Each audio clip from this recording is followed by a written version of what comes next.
The next section in your textbook starts off by discussing the membrane potential.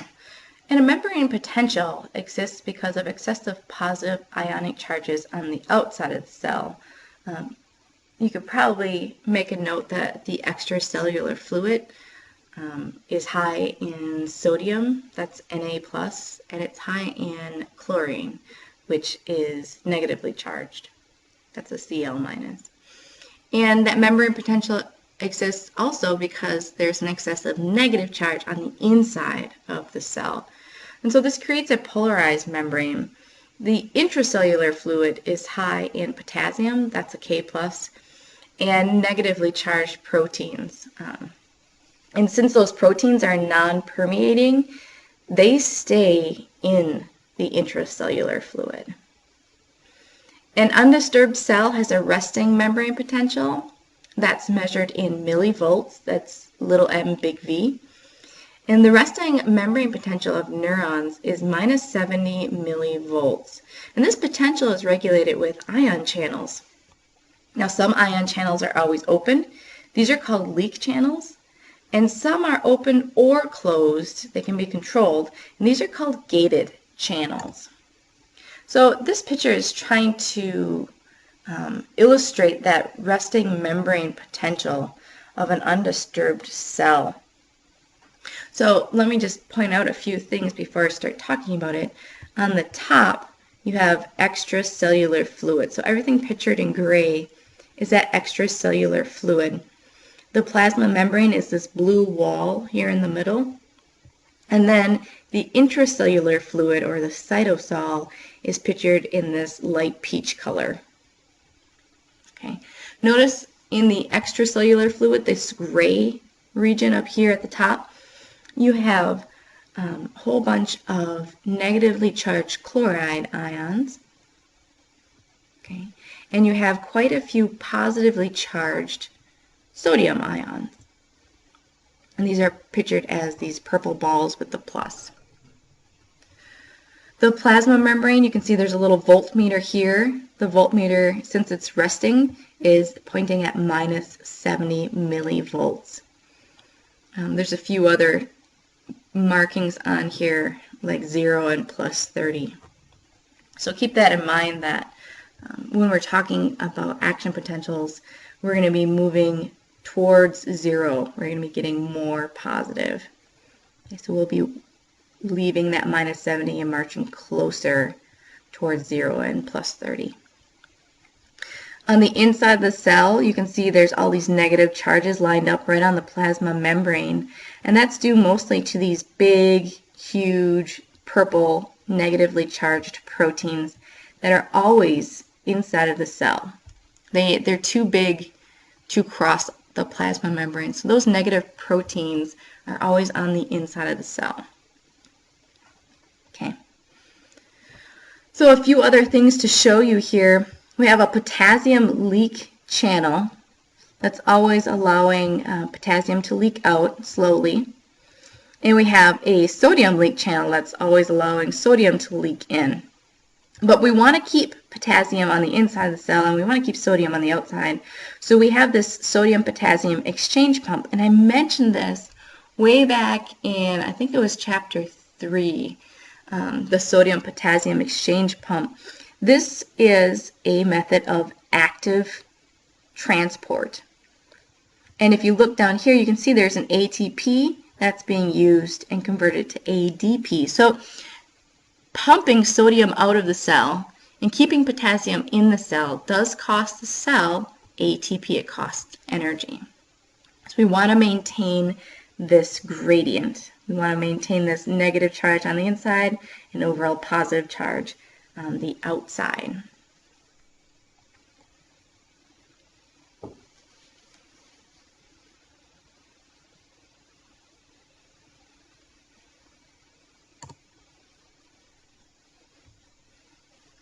So changes in membrane potential are a result of stimuli that alter membrane permeability to sodium, that Na+, or potassium, that's the K+, or anything that alters activity of the exchange pumps.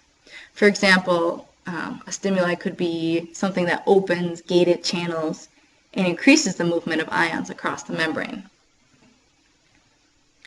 The opening of sodium, the Na plus channels, results in an influx of sodium ions. So sodium ions, which remember are normally on the outside of the cell, are going to be rushing into the cell.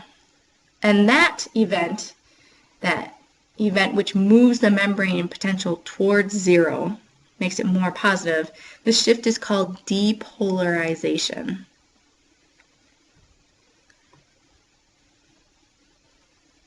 At some point you reach hyperpolarization, and this results from the opening of those potassium, the K plus channels. And what happens is when you open the K plus channels, remember we have all kinds of potassium on the inside of the cell. So if you open the potassium channels, the potassium will rush out of the cell. You'll have an efflux, an exit, efflux of potassium from the cell. And what that does is it moves the membrane even further away from zero. So you can see why we would call that hyperpolarization.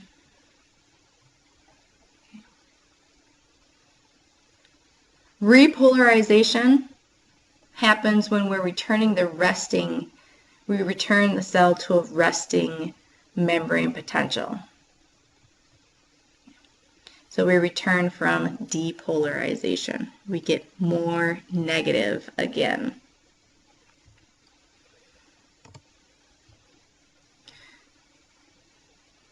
So information transfer between neurons and other cells involves graded potentials.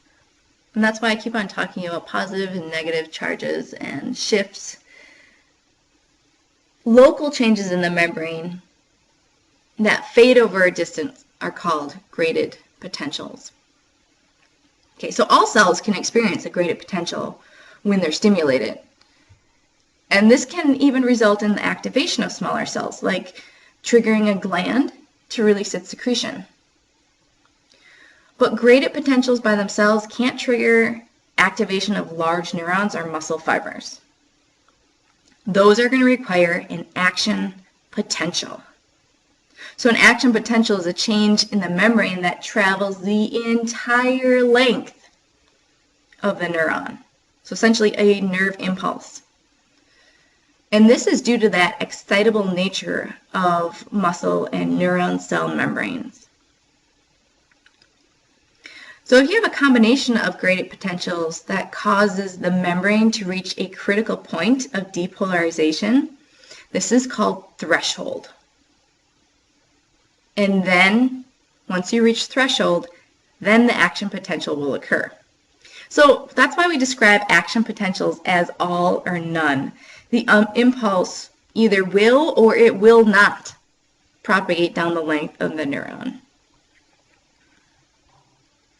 So from the time that the voltage-gated channels open until repolarization is finished, the membrane can't respond to further stimulation. And this period of time is called the refractory period. And this refractory period is what limits the rate of response by neurons. I do have a video embedded into my PowerPoint for you here.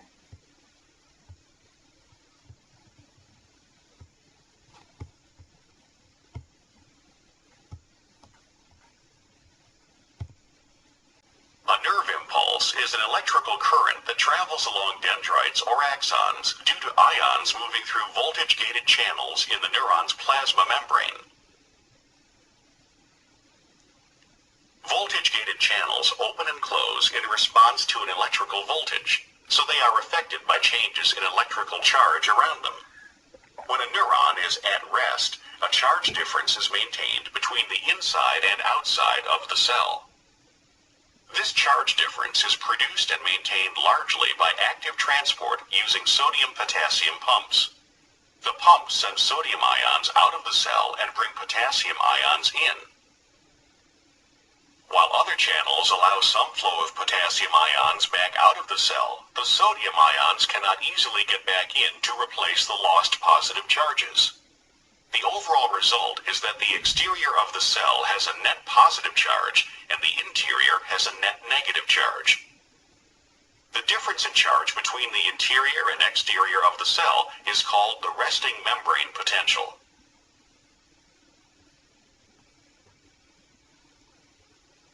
A nerve impulse begins when a stimulus disturbs the plasma membrane on a dendrite, causing sodium channels to open.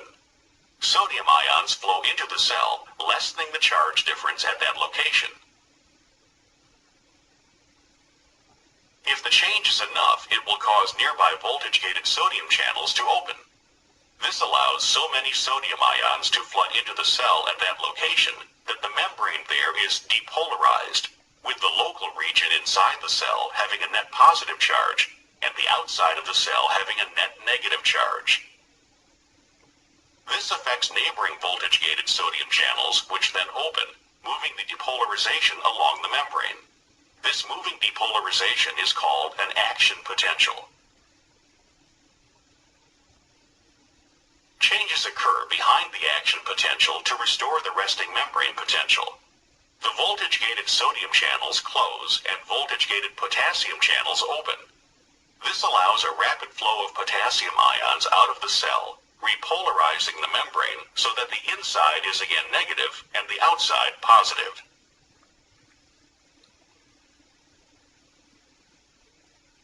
This is followed by use of sodium-potassium pumps to fully restore the resting membrane potential and to reestablish proper concentrations of sodium and potassium ions inside and outside of the cell.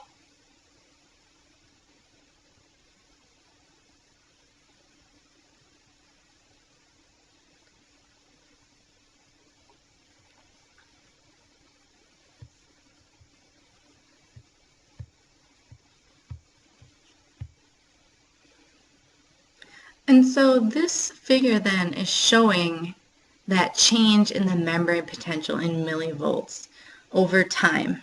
So millivolts is on the left, on the y-axis, and time is on the x-axis down the bottom. And so at resting potential, the cell is at minus 70, and that's represented by this blue line here.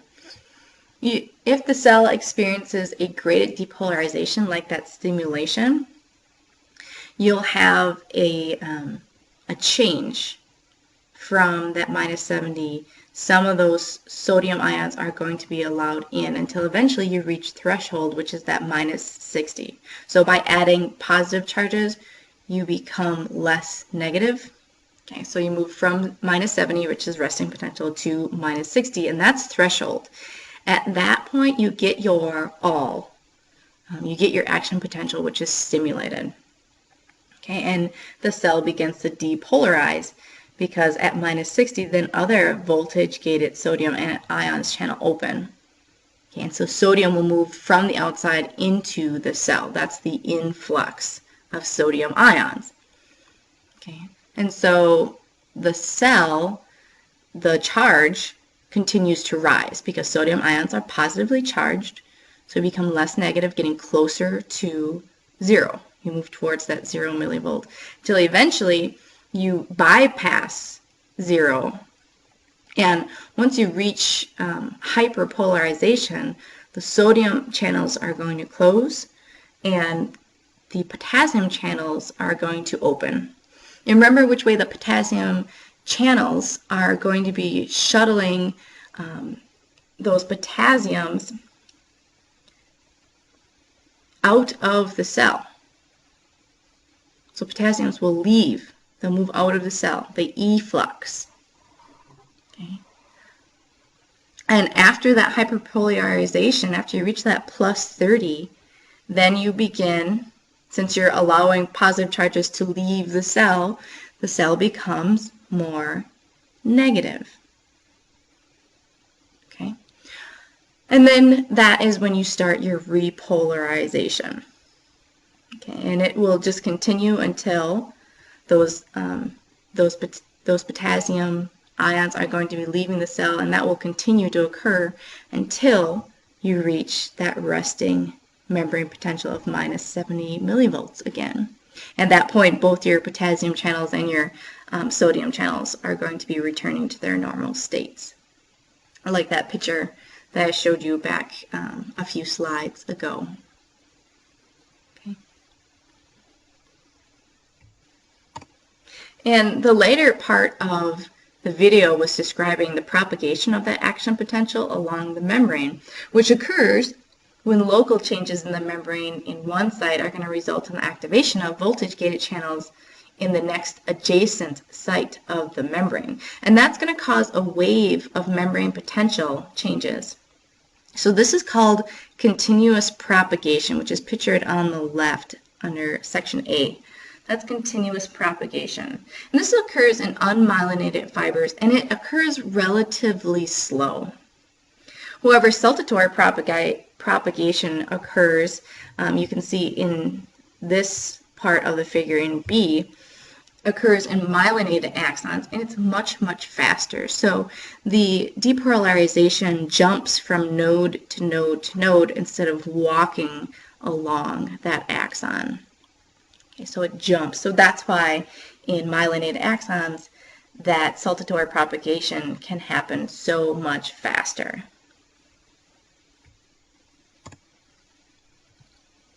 And so we've reached another checkpoint, which I encourage you to pause the recording and see if you can answer these two questions. What is the effect that a chemical that blocks the voltage-gated sodium channels in a neuron's plasma membrane have on the neuron's ability to depolarize? And what effect would decreasing the concentration of extracellular potassium have on the membrane potential of a neuron? So pause the recording here, and then we'll pick up with section 8.4, which is discussing the synapse.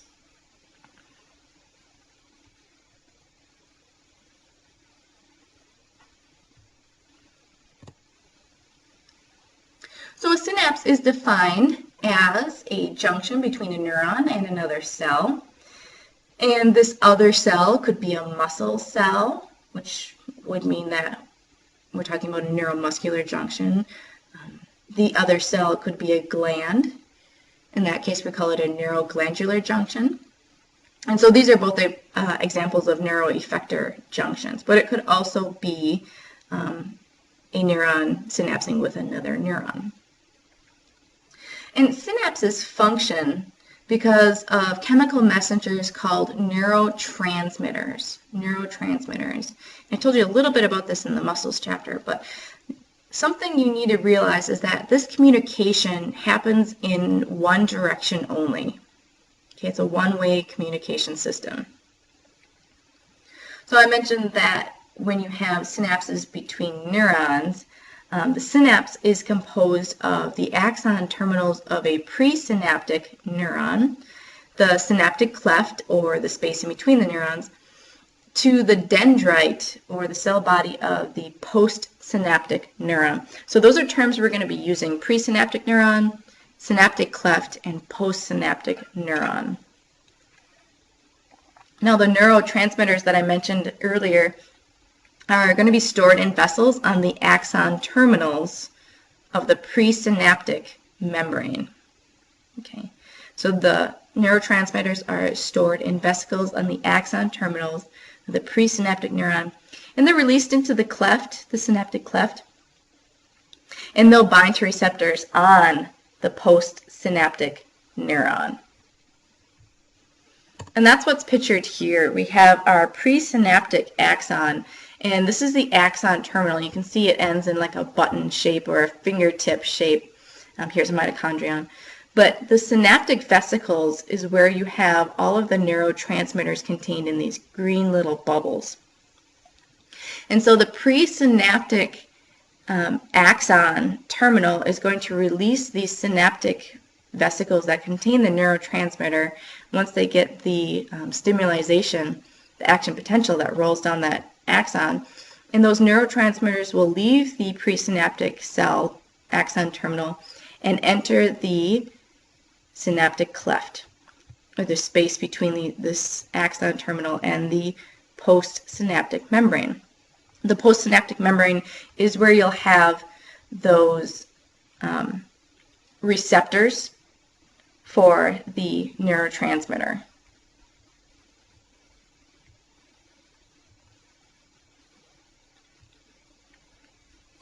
And there are many different types of neurotransmitters, and they can have either an excitatory or an inhibitory effect.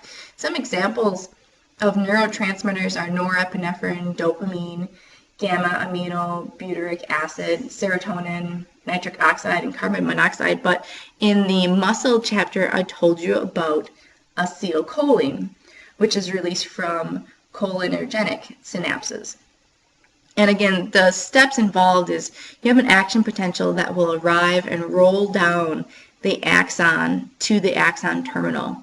And once that action potential arrives at the axon terminal, the acetylcholine is going to be released from the vesicles, and it will diffuse, acetylcholine will diffuse across that synaptic cleft. Okay. The acetylcholine then, once it's in the synaptic cleft, will bind to acetylcholine receptors on the postsynaptic membrane, and it's going to trigger depolarization of that postsynaptic membrane.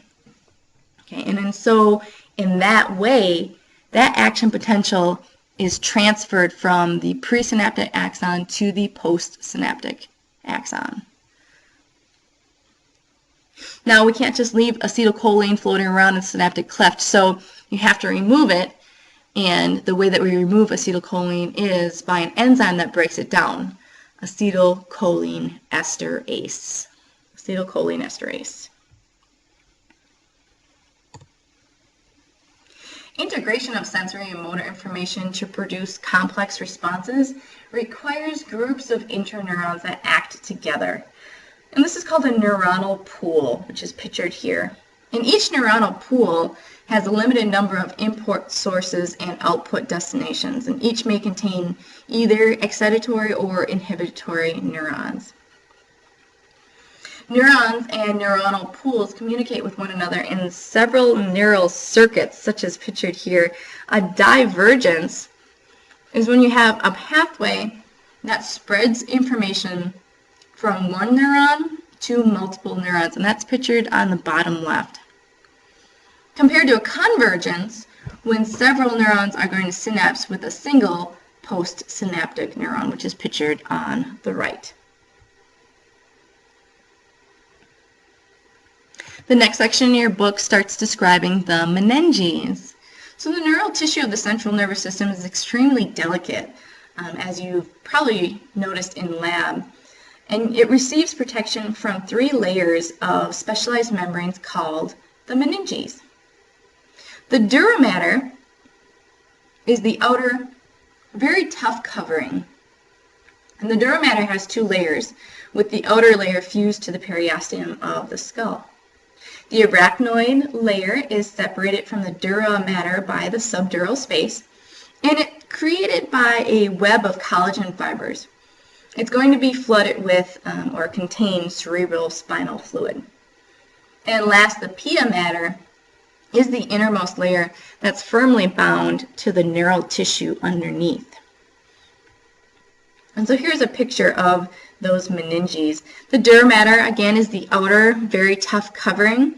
The outermost layer of the dura mater is fused to the periosteum of the skull, which is what they're trying to show you in this close-up here. You can see there's the layer of the dura mater that's fused right to the cranium, the bone here. And then the dura folds contains large veins that make up the dural sinuses, which is pictured here in blue, because we love to represent veins in blue. And in the spinal cord, the dura mater is separated from the bone by epidural space. Okay, so in the spinal cord, the dura mater is separated from the bone by epidural space. And that's not shown here in this picture, but you can see it in the rest of the figure in your textbook. The arachnoid layer, which is the next one I want to show you, pictured here in black and white. Kind of looks like a cobblestone walkway in this picture. But the arachnoid is separated from the dura mater by the subdural space. And below the epithelial layer is the arachnoid space. And this arachnoid layer is created by a web of collagen fibers, and it's flooded with cerebral spinal fluid. The pia mater is the innermost layer, and it is firmly bound to the neural tissue underneath. The pia mater is highly vascularized, meaning that it provides the needed oxygen and nutrients to the tissues below. And that brings us to the last checkpoint of this recording, and I'm wondering if you can take a break between the next recording and this one and describe the general structure of a synapse and identify the 3 meninges that surround the central nervous system.